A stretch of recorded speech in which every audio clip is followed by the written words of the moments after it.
Halo, assalamualaikum warahmatullahi wabarakatuh. Jumpa lagi di channel saya, channel yang selalu mengedukasi, yang selalu memberi informasi khususnya tentang otomotif sepeda motor atau motorcycle.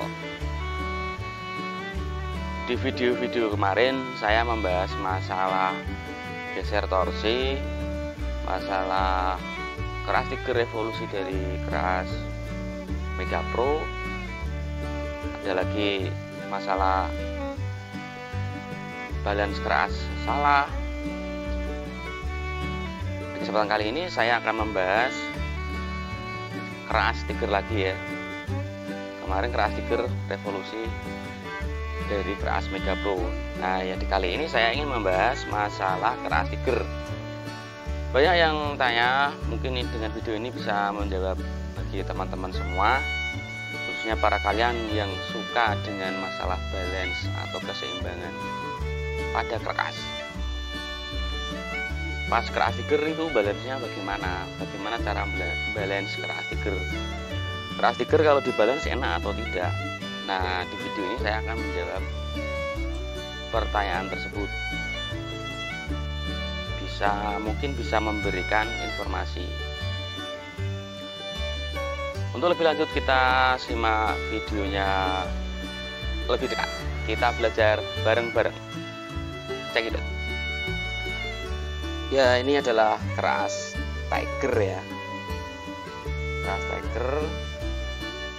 Sebelum dibalan keras tiger sebelum keras tiger mau dibalan, itu paling tidak kita harus memahami fungsi dan tujuan balance keras tersebut.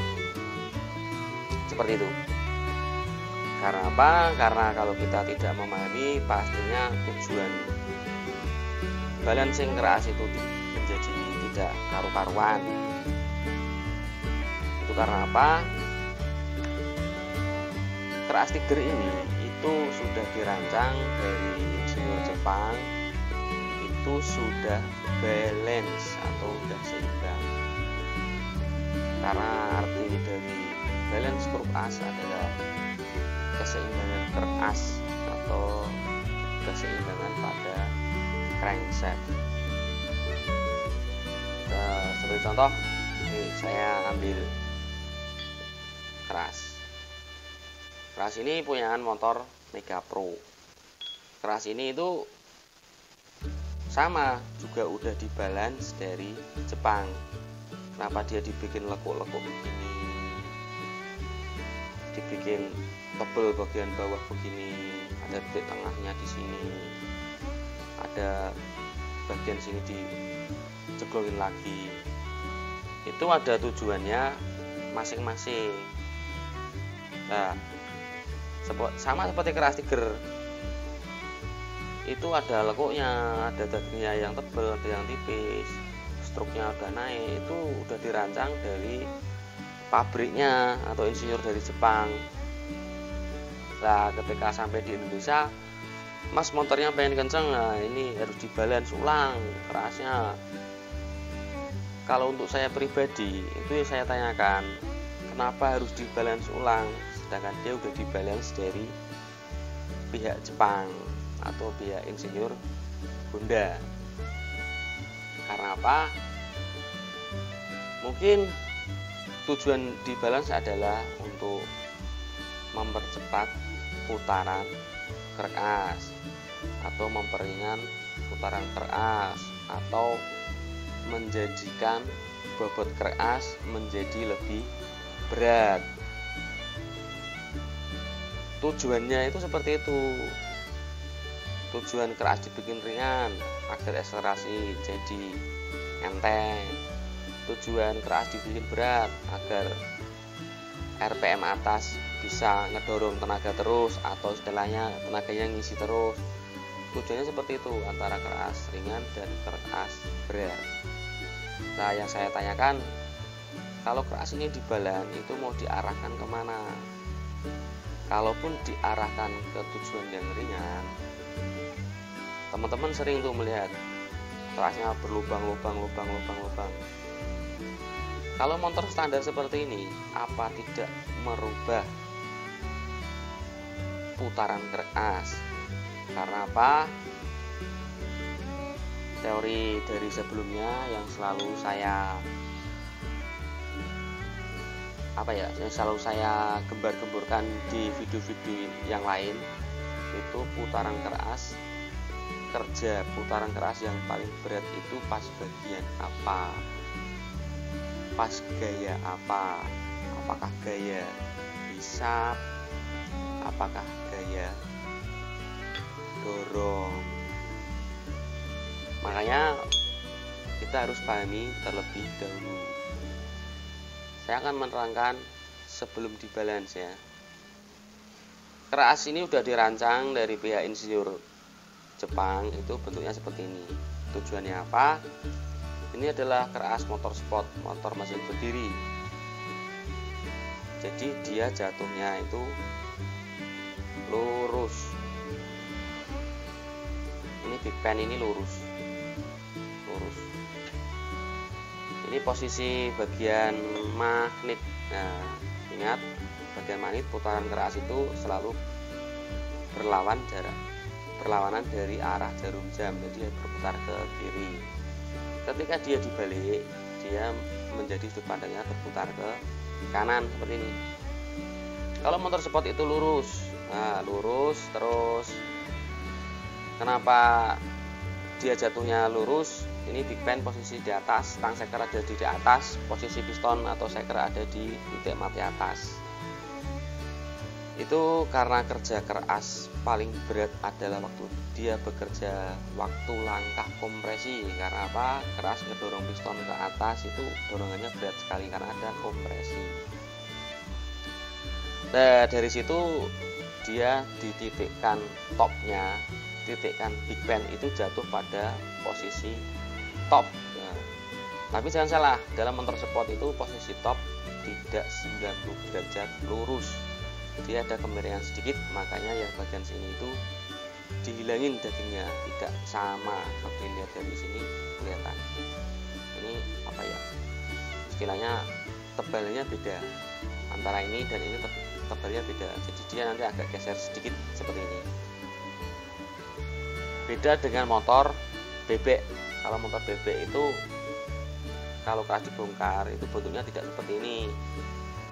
Makanya kalau keras bebek, kalau ditarik lurus, garis ini ditarik lurus seperti ini, dia akan terlihat jatuh atau big pen ini digeser, torsinya digeser. Karena apa? Motor bebek itu sudut mesinnya itu tidur seperti ini ya. Dia tuh seperti ini. Makanya posisi big pen-nya ini agak tidur. Beda dengan motor sport, motor laki.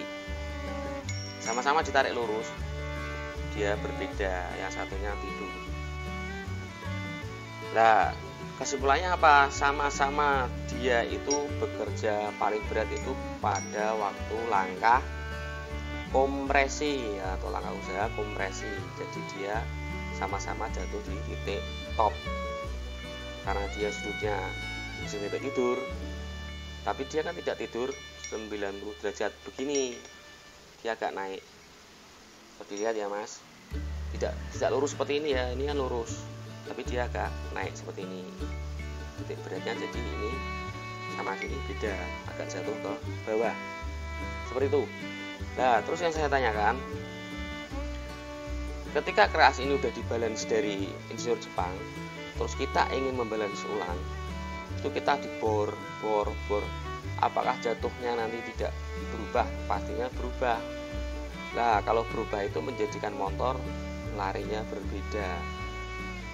Larinya pastinya tidak enak, tidak kayak standarnya.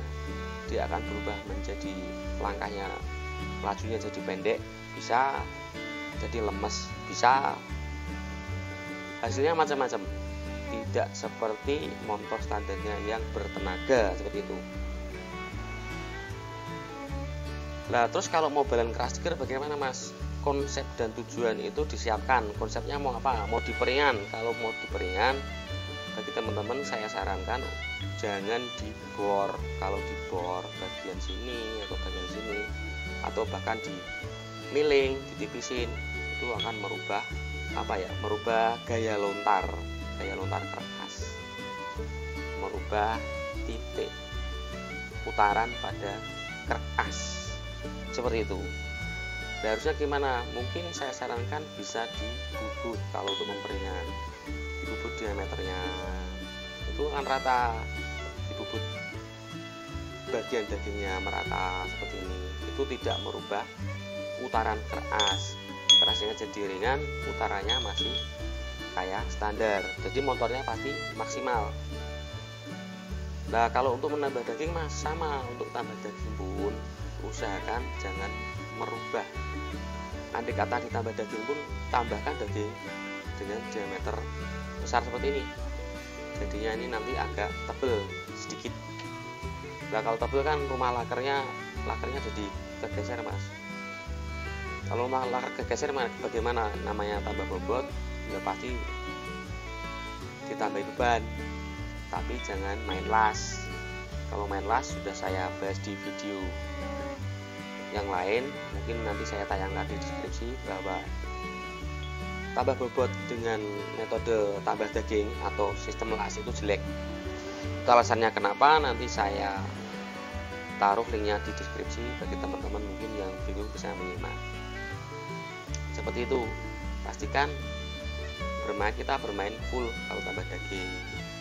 Jadi kita tidak merubah sudut pada kerkas.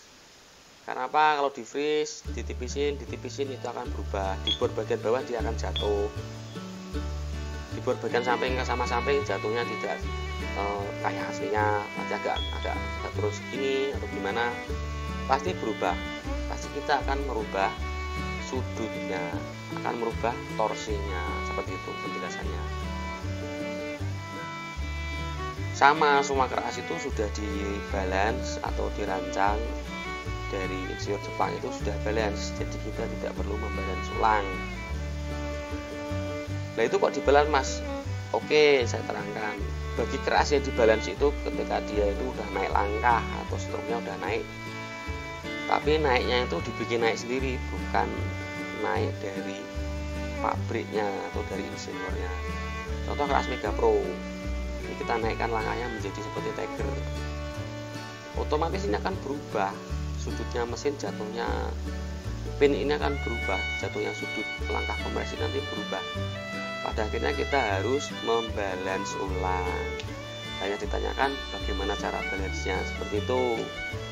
Kita harus mencari. Kalau metode tambah daging ya udah saya jelaskan, metode geser torsi sudah saya jelaskan. Terus salah balance keras, jatuhnya salah, sudah saya jelaskan. Nanti semua ini bisa saya tayangkan di deskripsi. Seperti itu. Nah, terus jadi bagaimana mas kalau keras Tiger itu dibalance?